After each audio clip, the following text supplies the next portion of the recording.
రాతను తనే రాయగల అవకాశాన్నే వదులుకొని తనలో భీతిని తన అవినీతిని తన ప్రతినిధులుగా ఎన్నుకొని ప్రజాస్వామ్యమని తలచే జాతిని ప్రశ్నించడమే మానుకొని కళ్ళు ఉన్న ఈ కబోది జాతిని నడిపిస్తుందట ఆవేశం.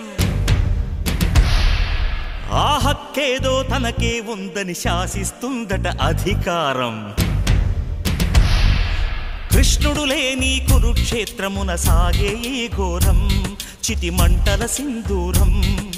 చూస్తూ ఇంకా నిదురిస్తావా విశాల భారతమా, ఓ విషాద భారతమా.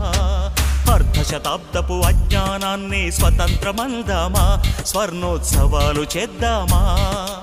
ఆత్మ వినాశపు అరాజకాన్నే స్వరాజ్యమందామా, దానికి సలాము చేద్దామా. శాంతిక పోతపు కుత్తుక తెంచి తెచ్చిన